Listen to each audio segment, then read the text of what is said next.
আলামিনের হাবিব জনাব মুহাম্মদ রাসূলুল্লাহ সাল্লাল্লাহু আলাইহি ওয়াসাল্লাম বলেছেন, কিয়ামতের ময়দানে আল্লাহর কসম করে বলছি, সেদিন জাহান্নামীদের ভীষণ কষ্ট হবে আর জান্নাতীদের জন্য অত্যন্ত আসান হবে, অবস্থাটা খুবই আরামের হবে। নবীজি বলেন, এক ফরজ নামাজ, এক ওয়াক্ত ফরজ নামাজ আদায় করতে যে সময়টুকুন লাগে, কিয়ামতের মাঠের এই সময় এত বড় বিরাট লম্বা সময় জান্নাতীদের জন্য এরকম হালকা হয়ে যাবে। সুবহানাল্লাহ। হযরত আবু সাঈদ খুদরী রাদিয়াল্লাহু তাআলা আনহু হাদিস কেন বর্ণনা করেছেন, এক ওয়াক্ত নামাজ, একটা ফরজ নামাজ পড়তে যতটুকুন সময় লাগে এতটুকুন সময়ের ভেতরে জান্নাতীদের কারবার শেষ হয়ে যাবে। সুবহানাল্লাহ বিহামদি। আর ওদের কারবার তো শেষই হবে না। وَيَوْمَ تَشَقَّقُ السَّمَاءُ بِالْغَمَامِ وَنُزِّلَ الْمَلَائِكَةُ تَنزِيلًا। ওরা ফেরেশতা দেখতে চায়। সেদিন আসমান সমূহ বিদীর্ণ হয়ে মেঘ পুঞ্জ বেরিয়ে আসবে, আত্মপ্রকাশ করবে। তার ভেতর থেকে ফেরেশতারা ক্রমাগত নাজিল হতে থাকবে। আর অবস্থাটাই হবে, আল মুলকু ইয়াউমাইযিনিল হাক্কু লিররহমান ওয়া কানা ইয়াওমান আলাল কাফিরিনা আসীরা। আর সেদিনে বাদশাহী হবে কেবলমাত্র রহমানের। ওয়া কানা ইয়াওমান আলাল কাফিরিনা আসীরা। আর সেই কিয়ামতের দিন, সেই সময়টা হবে কাফেরদের জন্য বড়ই কঠিন। এখানে কিয়ামতের কিছু কথা বলা হচ্ছে, কিছু আভাস দেওয়া হচ্ছে যে আসমান সমূহ বিদীর্ণ হয়ে মেঘ পিণ্ড বেরিয়ে আসবে এবং তার থেকে ক্রমাগত ফেরেশতারা নাজিল হতে থাকবে। আল্লাহর হাবিব বলেছেন, কেউ যদি কিয়ামতের দৃশ্য দেখতে চায় সেজন্য সূরা ইজা শামসু কুবিরাত ওয়া ইজা সামাউ ফাতারাত, ইজা সামাউ শাক্কাত, এই সূরাগুলি যেন পড়ে, তাহলে কিয়ামতের দৃশ্য তার চোখের সামনে প্রতিভাত হবে। কিয়ামতের দৃশ্যটা আসলে কেমন হবে সেই সূরাগুলি তেলাওয়াত করলে সে বুঝতে পারবে। যেমন আল্লাহ পাক বলছেন, إذا السماء فطرت وإذا الكواكب انتثرت وإذا البحار فجرت وإذا القبور بعثرت। যখন আকাশসমূহ চূর্ণ বিচূর্ণ হয়ে যাবে আর তারকাসমূহ বিক্ষিপ্ত হয়ে পড়বে, সমুদ্র মহাসমুদ্রগুলি দীর্ণ বিদীর্ণ হয়ে যাবে, কবরগুলি সব উদ্গীরণ করে দেবে, তার মধ্যে যা আছে সে সবগুলি। আবার আল্লাহ পাক বলেন, ইযাশ শামসু কুবিরাত ওয়া ইযান নুজুমু কাদারাত ওয়া ইযাল জিবালু সুয়্যিরাত। সূর্য যখন ঢেকে যাবে, তারকাগুলি যখন বিপর্যস্ত হয়ে যাবে আর পাহাড়গুলি যখন চালিয়ে দেওয়া হবে, এই দৃশ্য তোমরা দেখতে পাবে। فإذا النجوم طمست وإذا السماء فرجت وإذا الجبال نسفت।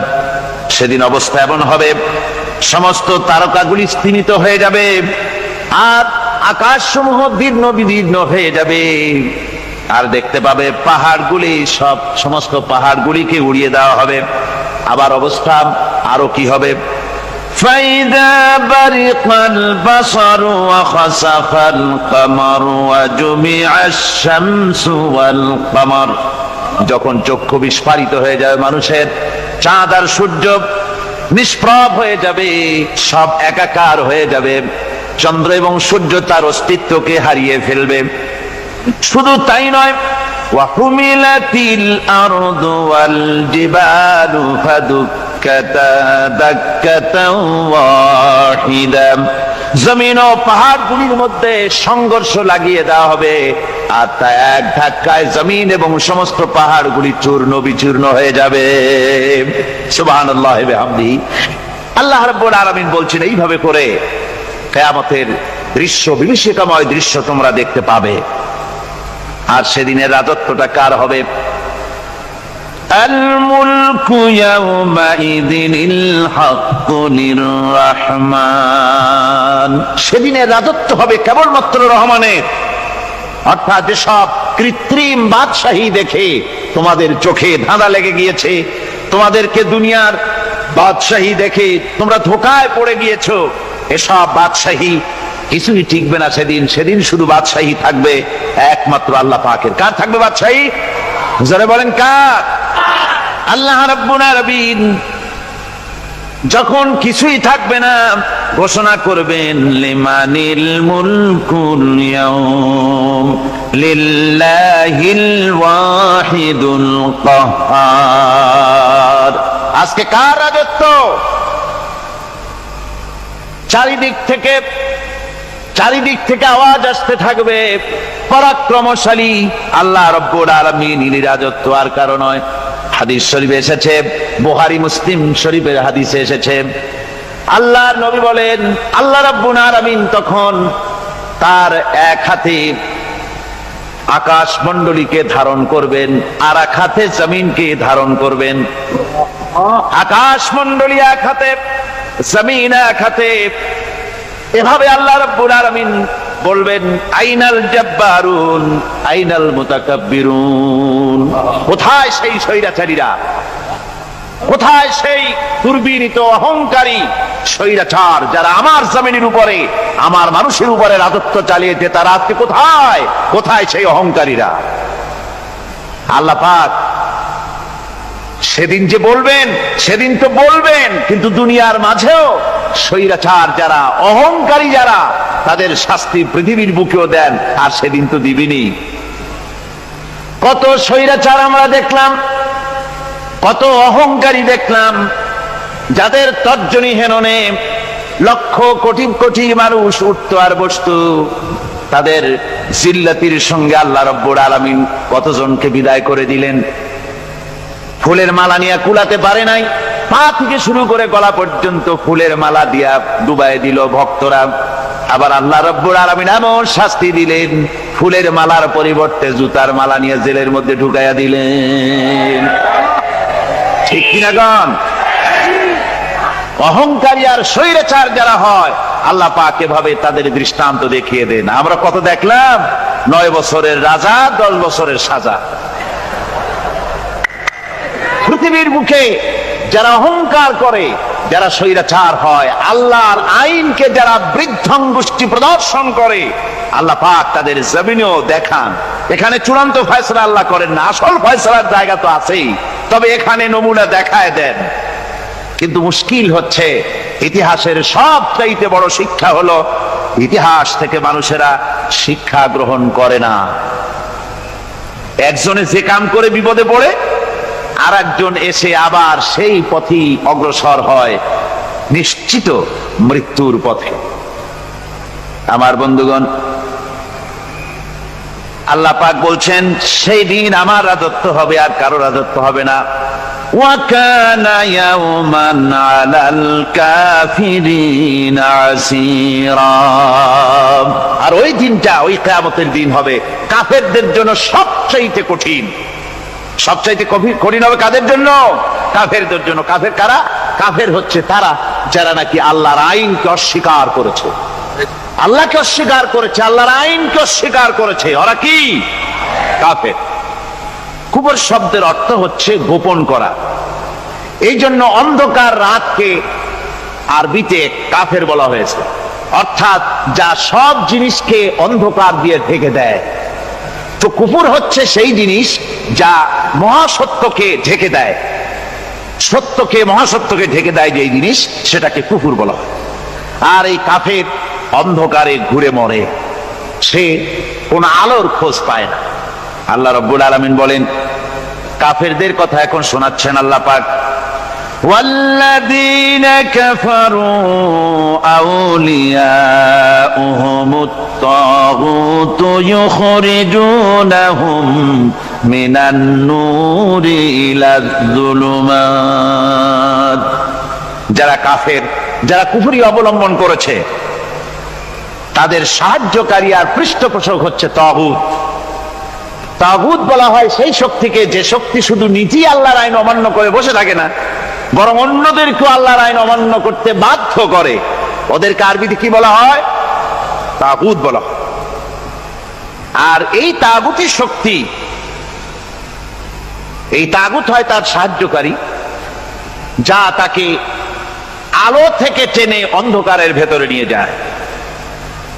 আর কাফের হচ্ছে আল্লাহ পাকের ভাষায় অর্থাৎ কোরআনের ভাষায় কাফের হচ্ছে সবচাইতে নিকৃষ্ট প্রাণী, সবচাইতে নিকৃষ্ট জীব। মহাসত্যকে যারা অস্বীকার করেছে, যারা আল্লাহকে মানে না, যারা আল্লাহর কোরআনকে মানে না, যারা ইসলামকে স্বীকার করে না, তারা সবচাইতে নিকৃষ্ট প্রাণী।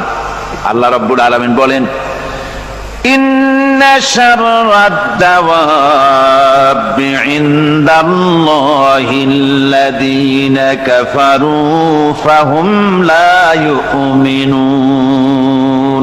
নিশ্চয়ই আল্লাহর জমিনে সব বিচরণশীল জীব যত আছে, আল্লাহ বলছেন আমার জমিনে বিচরণশীল জীব যত আছে তার মধ্যে সবচাইতে নিকৃষ্ট প্রাণী হলো যারা ঈমান আনে নাই, যারা বিশ্বাস করেন আমি আল্লাহকে, যারা পরকালকে বিশ্বাস করে নাই, যারা কোরআনকে বিশ্বাস করে নাই, যারা ইসলামকে বিশ্বাস করে নাই, পৃথিবীর মধ্যে তারা সবচাইতে নিকৃষ্টতম প্রাণী। আল্লাহ বলেন শুধু নিকৃষ্ট জনক নিকৃষ্ট প্রাণী বললেই সারে না, এরা হলো চতুষ্পদ জানোয়ারের মতো। কে বলতেছেন? আমি বলছি না, কিন্তু আল্লাহ পাক বলতেছেন চতুষ্পদ জানোয়ারের মতো কাফেরেরা। وَمَثَلُ الَّذِينَ كَفَرُوا كَمَثَلِ الَّذِي يَنْعِقُ بِمَا لَا يَسْمَعُ إِلَّا دُعَاءً وَنِدَاءً।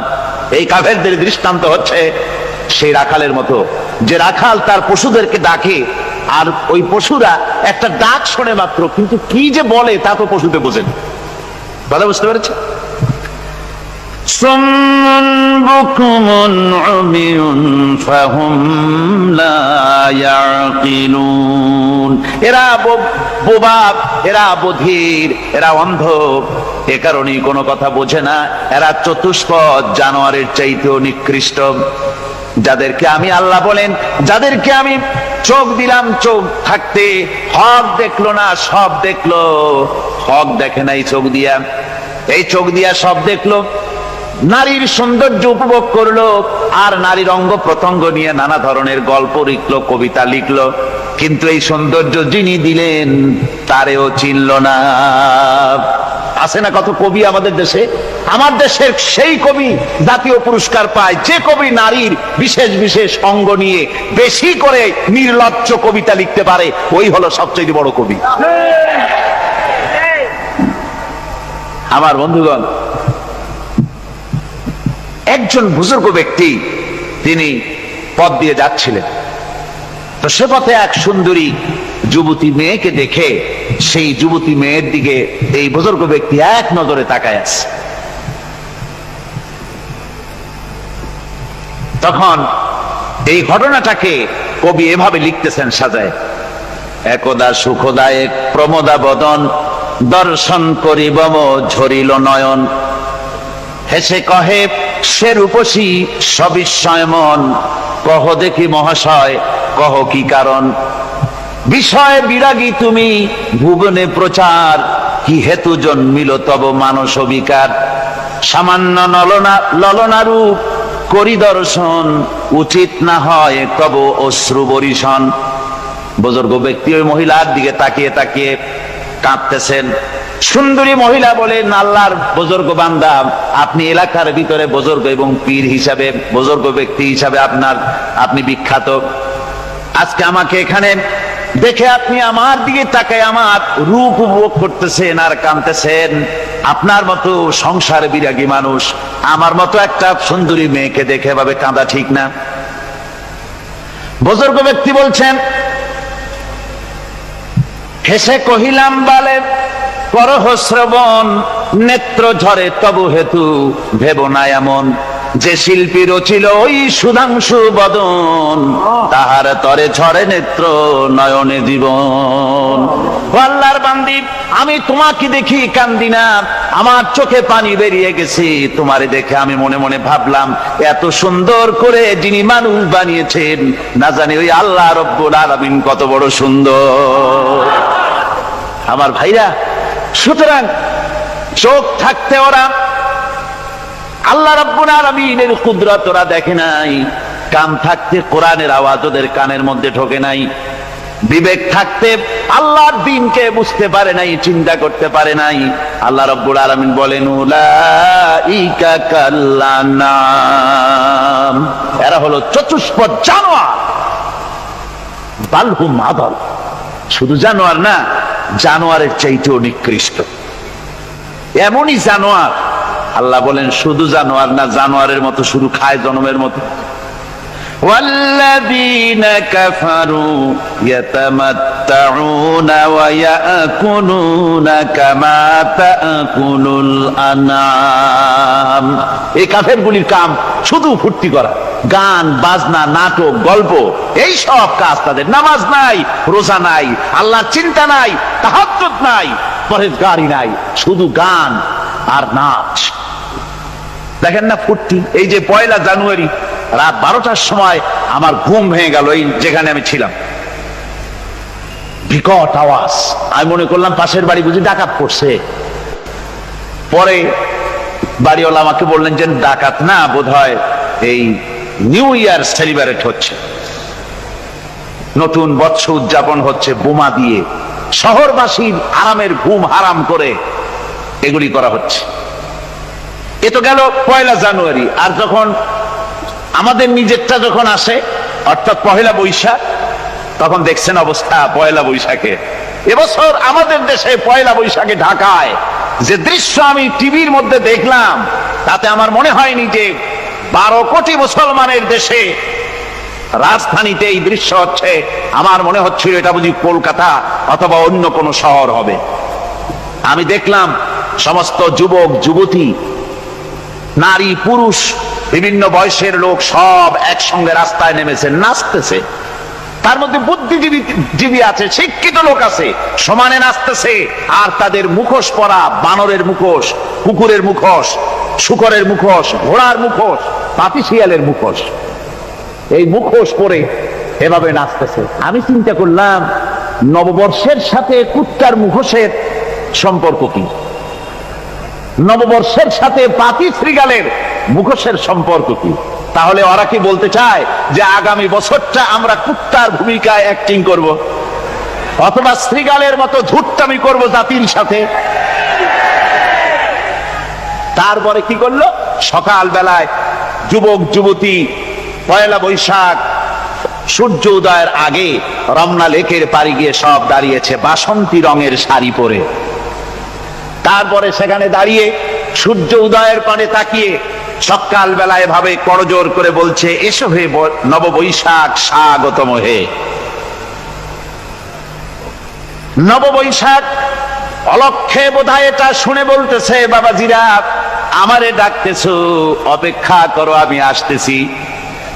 আমারে ডাকতেছো, আমি আসতেছি, কোমরে গামছা বেঁধে আসতেছি, 225 মাইল স্পিডে আসতেছি, 30 ফুট উঁচু জলোচ্ছ্বাস নিয়ে আসতেছি, নববৈশাখের মজা সাত চাকায়। আমার ভাইরা, মুসলমান নববর্ষ উদযাপনের সাথে মুসলমানের কিসের সম্পর্ক? মুসলমান যদি এই দিন উদযাপনই করে, তাহলে তাকে করতে হবে ফজরের নামাজ পড়বে।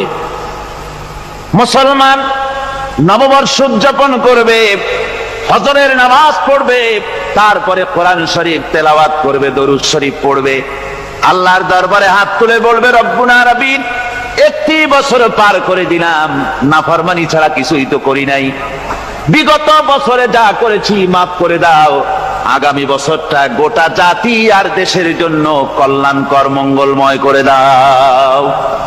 এটাই তো বলা উচিত ছিল নাকি বলে? তা না করে, তা না বলে,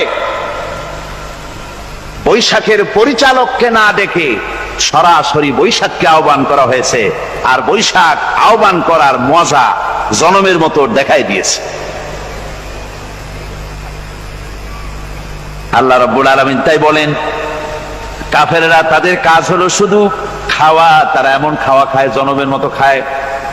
ইয়াকুলুনা কামা তাকুলুল আনাম, জানোয়ারে যেমন খায় ওই রকম খায়। তার মানে খায়, একটু বিসমিল্লাহ কয় না, খায়া যখন ছেড়ে দেয় তখন আলহামদুলিল্লাহ বলে না, বাহাত দিয়ে খায়, আবার বাহাত দিয়ে খায়। ডাব একটা কাটলো, বিসমিল্লাহ নাই, খাইলো, 2-4 ঢোক খাইয়া পুরা ডাবটার ফেলাই দিল। ডাবটা কি তোমার বাজান তৈরি করছিল নাকি? একটু বিসমিল্লাহ বললা না, একটু শুকরিয়া আদায় করলাম। আমি গত এই যে ডিসেম্বর গেল, ডিসেম্বরের 16 তারিখ আমেরিকা থেকে এসেছি। ওখানে দেখলাম তারা প্রতি নভেম্বর মাসের শেষ বৃহস্পতিবার থ্যাঙ্কস গিভিং ডে অবজার্ভ করে। তা আমি জিজ্ঞেস করলাম, থ্যাঙ্কস গিভিং ডে জিনিসটা কি? ওরা বলল, এটা হচ্ছে এই যে গড আমাদেরকে সারা বছর ভালো খাওয়াইছে, আমাদেরকে ভালোভাবে পড়াইছেন, সুন্দর রেখেছেন, এই জন্য আমরা গডকে থ্যাঙ্কস দেই নভেম্বরের এই শেষ দিনটিতে। সারা বছরের ভালো খাইছি, ভালো থাকছি, এই জন্য গভর্নমেন্টকে মানে গডকে থ্যাঙ্কস দিলাম। আমি আমার আলোচনায় সেখানে বললাম যে দেখেন, রাশিয়ার সাথে আমেরিকার পার্থক্য তো এখানে, ওরা গডকে অস্বীকারই করেছে, গডই মানে না। আর এরা গডের নামাজ রোজা বা ইবাদত কিছু করুক আর না করুক, গডের অন্তত একটা ধন্যবাদ দেয়। ওরা ওদের ডলারে লিখেছে, ইন গড উই ট্রাস্ট, প্রত্যেকটা ডলারে লেখা আমরা গডে বিশ্বাস করি। তো শুকর আদায় করলে তো আল্লাহ বাড়িয়ে দিবেন। আল্লাহ রাব্বুল আলামিনের সুন্নাত হলো, শুকর যদি কেউ আদায় করে আল্লাহ বাড়িয়ে দেন। লা ইন শাকারতুম লাযীদান্নাকুম ওয়া লা ইন কাফারতুম ইন্না আযাবী লাশাদীদ। আমার নিয়ামতের শুকর যদি আদায় করো আমি বাড়ায় দেব, আর যদি নিয়ামতের শুকর আদায় না করো তাহলে মস্ত বড় শাস্তি তোমাদের জন্য রেখেছি। তো আমেরিকা শুকর আদায় করে নিজেরা খাইয়া, কিন্তু ওদের জমিন হলো বিশাল জমি। আমি কয়েকবার গিয়েছি এবং বহু স্টেট সফর করেছি। ওদের জমিন এত ফার্টাইল, জমিনে যদি রীতিমতো তারা ফসল ফলাতো, এই ফসল সারা দুনিয়ার দরিদ্র ভূমুক্ষ জনতাকে খাওয়াইয়া বাঁচাইতে পারত। কিন্তু ওরা তা করে না। ওরা করে কি? ওরা মুনাফার হার, বাজার দর ঠিক রাখার জন্য নির্দিষ্ট পরিমাণ জমিনের ফসল ফলায়, কিন্তু জমিন এতই উর্বর, ওদের মেজারমেন্ট করা, মাপ করা, হিসাব করা ফসল হয় না, ফসল হয় বেশি। তখন বাড়তি ফসলকে তারা প্রতি বছর লক্ষ লক্ষ টন আলু আর গমকে তারা সমুদ্রে নিক্ষেপ করে। তাদের আলু এবং গম সেই সময় তারা নিক্ষেপ করে সমুদ্রে যখন ইথিওপিয়া, সুদানে মানুষ না খেয়ে মরছে। পৃথিবীর বিভিন্ন দেশে মানুষ ক্ষুধার যন্ত্রণায় যখন চিৎকার করছে, আর তাদের এই চিৎকারে আকাশ বাতাস ভারী হয়ে যাচ্ছে, তখন ওরা এই কামটি করছে। তাই আমি ওই প্রথম দিন বলেছিলাম যে রাশিয়া যেমন খান খান হয়েছে, অস্তিত্ব বিলুপ্ত হয়েছে আল্লাহর সাথে নাফরমানি করার কারণে। আপনারা বলতে পারেন কমিউনিজম কি একটা সহজ ব্যাপার? একটা বিরাট শক্তি পৃথিবীর বুকে, কত দেশ তারা ডমিনেট করতেছিল। কোন যুদ্ধ নাই, কোন রক্তপাত নাই, বিনা ধাক্কায়, বিনা বাতাসে, বিনা ঝড়ে বিশাল মহিরুহু চিৎপটাং। এটা হলো কেন? কেন হলো রাশিয়ার এই দশা? আমি লালদিঘির ময়দানে বলে গেছিলাম, আমি চিন্তা করে যেটা পাইছি সেটা হচ্ছে এই, দুনিয়ার সমস্ত মতবাদ আল্লাহকে কোনো না কোনো প্রকারে স্বীকার করে। তার কথা মানুক আর না মানুক, আছে একটা কিছু, এতটুকুন বলে যে আল্লাহ আছেন বা গড আছে বা একটা কিছু আছে।